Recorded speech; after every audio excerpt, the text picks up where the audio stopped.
एक आदमी 10-20 उसके भैंस गाय सब थी, खूब खान पान, 4 पाई डाले आराम से बैठा था, नौकर चाकर दूध दूह रहे थे सब।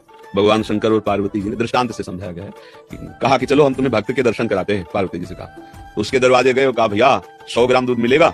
साधु वेश में, हमारे ठाकुर शालिग्राम जी, उनका अभिषेक करना है। चल दिए सुबह से मांगने के लिए, दबका के भगा दिया। महादेव जी दूर हटे और कहा भगवान जितनी इसके पास संपत्ति है इससे 100 गुना इसको और दे दो।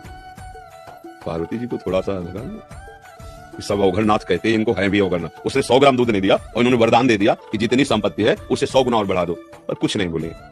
गए तो एक नगर के किनारे गंगा जी के तट पर फूस की झोपड़ी में एक भगत रहते थे, उनकी माँ थी और एक गाय थी जो 100-200 ग्राम ही दूध देती होगी।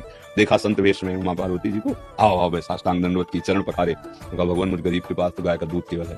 भगवान से निकाला पिया, कुटिया से बाहर निकले, शाम जा रहे हैं, रुका भगवान कृपा करके आते रहना। भगवान कृपा करो, इसकी मैया और गैया दोनों का अपहरण कर लो, इसकी गैया और मैया दोनों को हटा दो।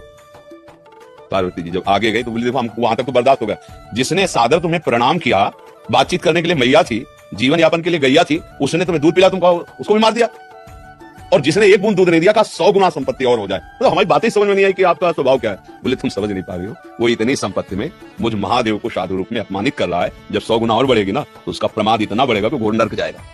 और इसकी थोड़ी मति गति समय मैया और गैया में जाता था, अब ये दोनों से अलग होगा, अखंड चिंतन करेगा और परम धाम का अधिकारी बनेगा।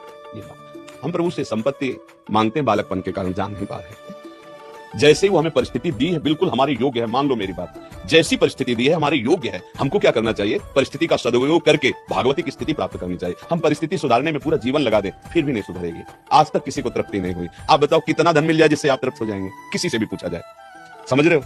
आप अगर अंक में रखोगे भगवान दे देंगे, अगर फिर आपसे यही हम प्रश्न करेंगे ना तो उससे कई गुना बड़ा अंक की अभाव की अनुभूति आपके दिमाग में होगी, वो भी अंक पूरा हो जाए।